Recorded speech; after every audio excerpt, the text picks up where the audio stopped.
Hey guys, I want to talk about some critical information.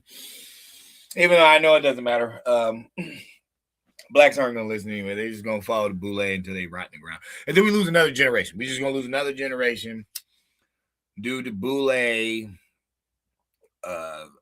conscious community bullshit that has been around for fucking decades, and niggas ain't getting no smarter. So clearly, it doesn't work. But let's talk about this affirmative action thing. Affirmative action is the biggest cap in America. And I don't mean Captain America. It's the biggest cap in America. Let's look at this. This article is from 1980. I'm going to read it off of my phone. But you guys should be able to see it because I did it close up. So you guys should be fine. Where are we at? I want you to read this with me. Very interesting. So I got this article from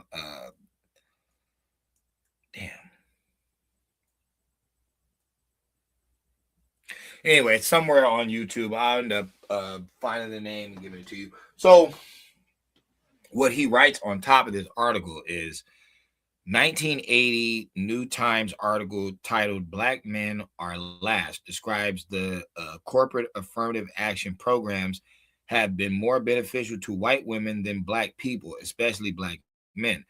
This was known way back then, but people still pretend like BAs were the main beneficiaries. Talking about black Americans. So the article is from a guy named Robert W. Goldfarb from 1980. Great Neck, New York. Corporate affirmative action programs have been far more productive for white women than for black men.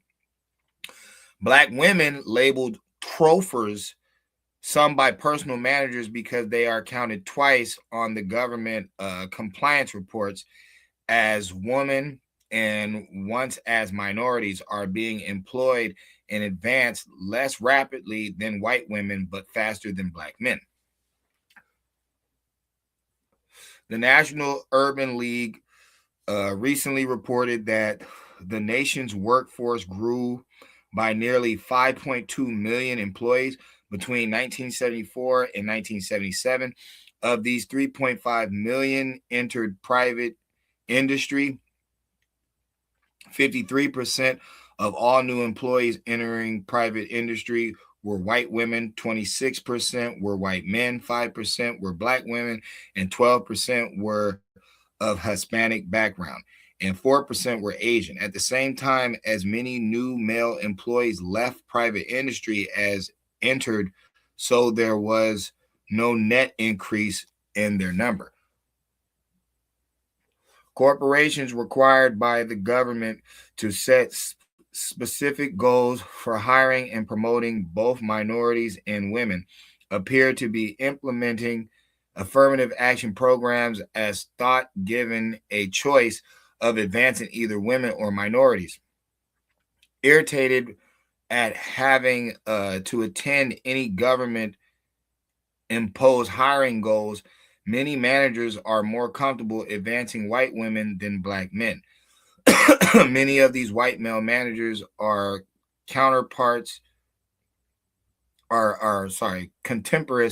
of black men who advance in business and the professions they ascribe to reverse discrimination.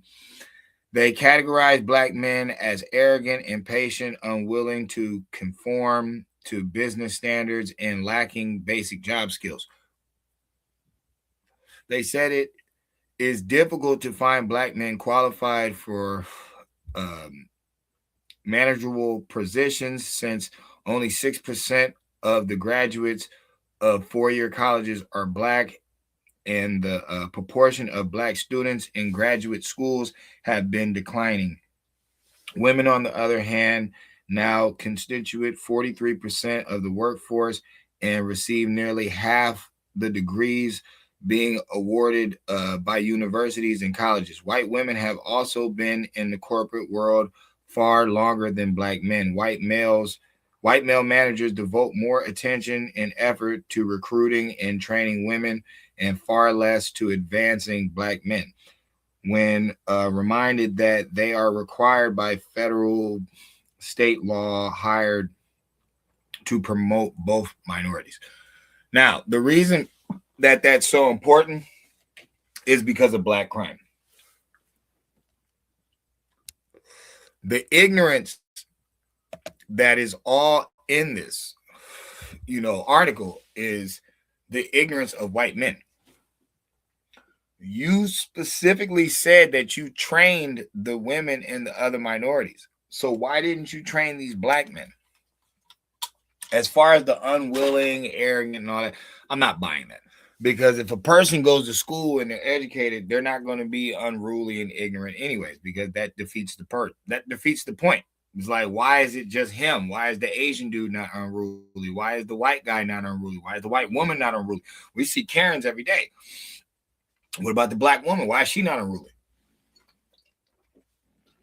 Now, I understand the education part. People going to universities and graduating. And I'm not even going to say, oh, they were just legging women up. I mean, we know they were in some cases, but it's like, I'm not going to say that. Let's say these women are educated. Let's say they earned their degrees. What society can function properly if their men are not above their women? Not just talking about financial, just in status of reality. These are the ones who have to build the house. They have to, take care of the loans and the deals and stuff like that. And I can hear black women already. They'd be like, oh, no, we don't need them. Why do you think y'all have all the athletes? Y'all have all the talent, all the music, and y'all are dysfunctional as fuck. I'm talking about the black race in America. Why do you think y'all are so fucked off? Clearly, they set y'all up. You know what I'm saying? They set y'all up in one way. They kind of set y'all up because it's like, who would put the woman in front of the dude? Who would do that? Even if affirmative action was legging up white women, who was legging them up? The white man. So he's still on top at the end of the day. Nothing ever changed with them. It's with you that it changed. Affirmative action is, they can talk about minorities and women, but it really is for black men.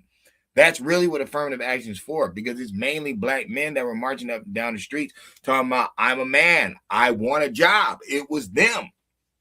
The women were always getting jobs.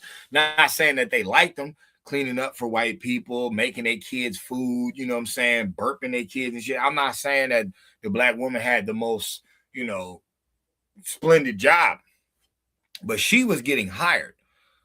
Been getting hired. It was that black man that they didn't want to hire. They didn't want to, educate so he could learn, the skills. It was him. When they say, oh, most black men weren't graduating, we already know why. Majority of the teachers in school are white women. If the agenda is eugenics, if the agenda is to destroy the black man, why the hell would they be graduating? That's that Umar Johnson shit where he's talking about the special ed fucking pipeline that they went down. You can see it. You can see it. If people are going to school, you claim this affirmative action thing is supposed to give them a job. You're not giving the men a job. They say this affirmative action thing starts in, I think, 1970 to like 1977 or 1972 to 1977, whatever. When did the major crime in America break out? In the 70s.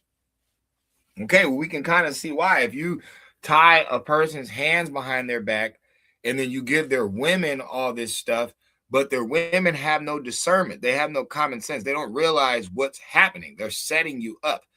And then the next thing you knew, she said she didn't need him, which excludes the family. You can't just have a woman and a child. That doesn't make a family. You can't just have a man and a child. That doesn't make a family. The father without the mother is not a family. The mother without the father is not a family. The family is the foundation. It takes two people to make another one. So once they took the man out the picture, that destroyed the family. But they never told her to stop enjoying life. They want her to have sex. It's a new world. Okay. So now she's either wearing condoms or having abortions. Okay. It's destroying her body at the end of the day. And it's destroying her morality, which she can't regain because there's no man around. People talk about she got it from the church. How many old black women are dying lonely in that church? A gang of them. That was a setup. Everybody can clearly see that was a setup because the preacher is a hustler. He just wants your money. So he's going to tell you all this bullshit that ain't even in the Bible. It's like he's just going to flutter your head up so you can keep cashing him out. Meanwhile, you ain't got no man. And sometimes he's sleeping with you.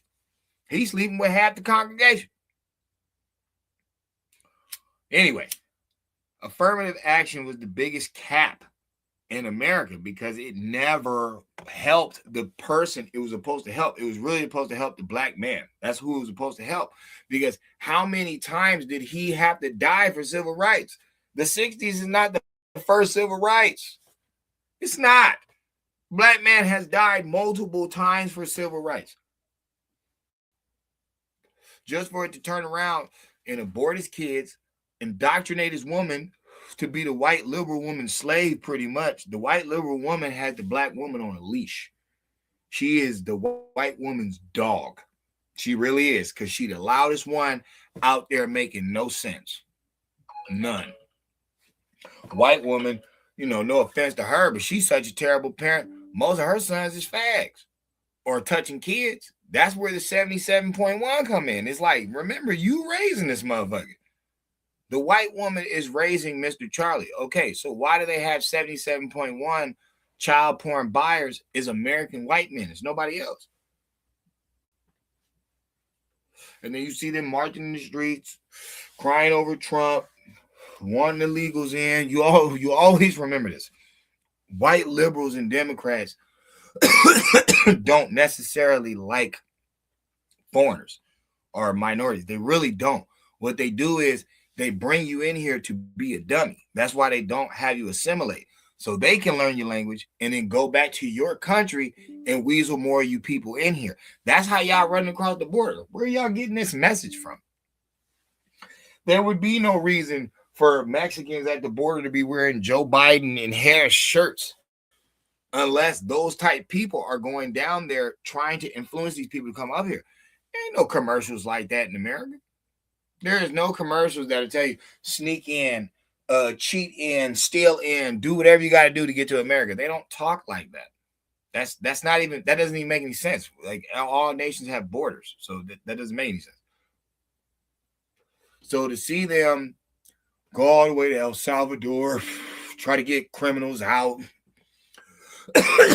have people south of the border wearing their election campaign shirts. And then all these majority, not all of them, but majority of the foreigners, the immigrants that come in here, they try to keep their own language. Like if they're not leaving the land that they got that from, that don't make no sense. Y'all don't never see Russians try to talk Russian to Americans. They show respect. It might be broken English, but they don't try to speak that stuff in front of us because they know better. Asians don't speak at all.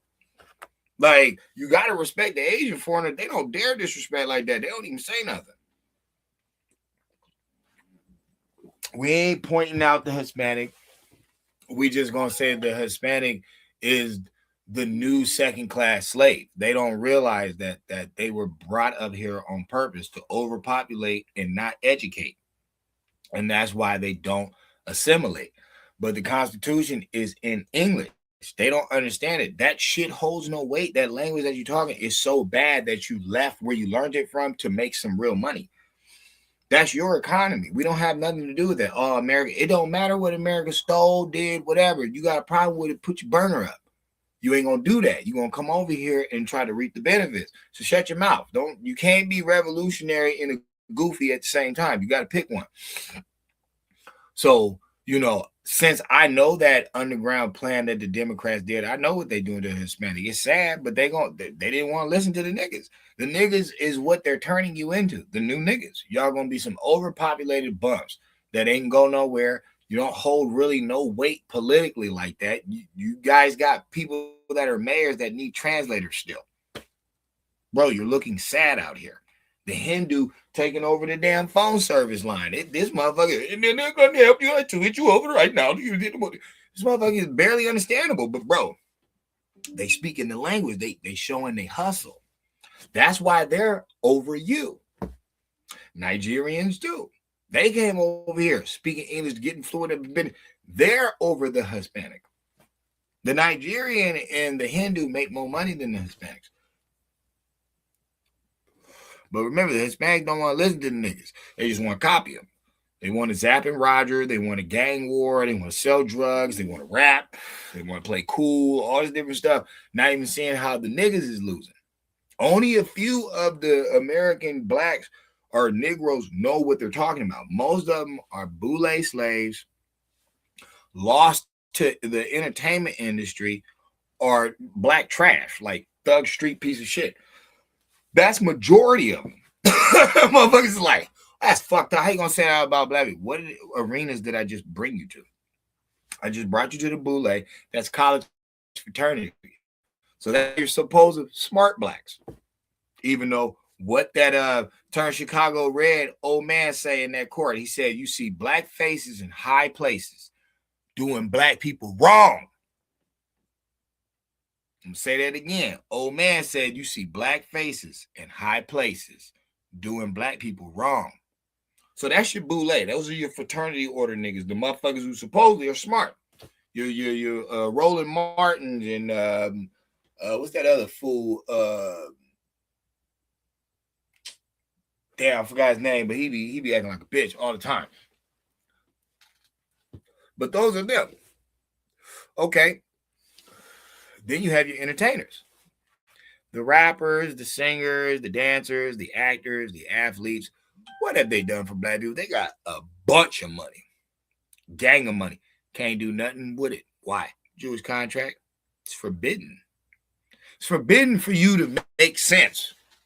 You here to just gloss and gloat and be greedy and full of yourself.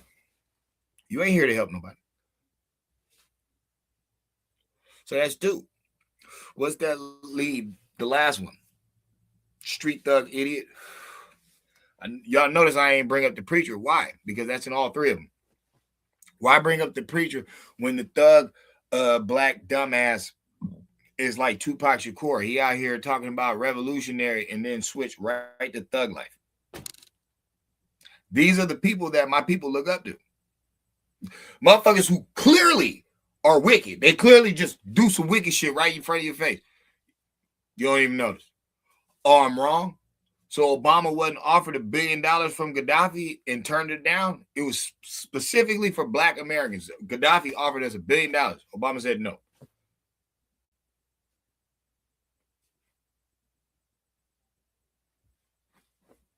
Okay. Whatever. All I can tell you about affirmative action is this. That shit never worked for who it was supposed to work for. All it did was put white women in high places in the private sector. And all she been doing is helping, Mr. 77.1 touch these kids. Because we be seeing her all day fighting for illegals and unaccompanied minors to come over here. We see her all day getting locked the fuck up in Florida. I don't know how many movies that we got to bring up where she luring motherfuckers to their death. Dershowitz, the fucking lawyer of Epstein, admitted that, bruh, most of the witnesses are that credible on that list are dead. They are already dead. Everybody else you're dealing with was one of the fucking scouters. Motherfuckers, they was paying $250 to bring female young underages to Jocelyn and for them to do what they do.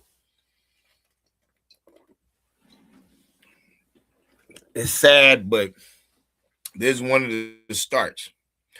One of the starts is going to be keeping it real in this situation and how everybody needs to admit, hey, that shit did not work for who it was supposed to work for, and it didn't benefit who was supposed to benefit, and we're seeing the results of it today because they put the black woman all up top And black people ain't went nowhere. They put the white woman all in front. And even Mr. Charlie has to admit that ain't did nothing but bring him a lot of abortions and a lot of confusion. Because as soon as she got in all these high places, all these fruitcakes start popping out of nowhere, all this AIDS start popping up, all this weird shit start happening once the affirmative action kicked in for her. Shit got weird out there. I'm just saying, look, affirmative action starts in the 70s. Okay. Then in the 80s, what do we got? Milk carton kids, AIDS, crack, gang wars. Nigga, like yo, I'm gone, man.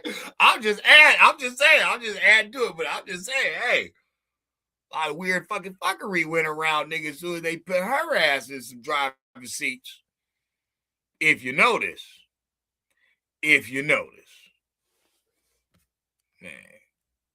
Goes.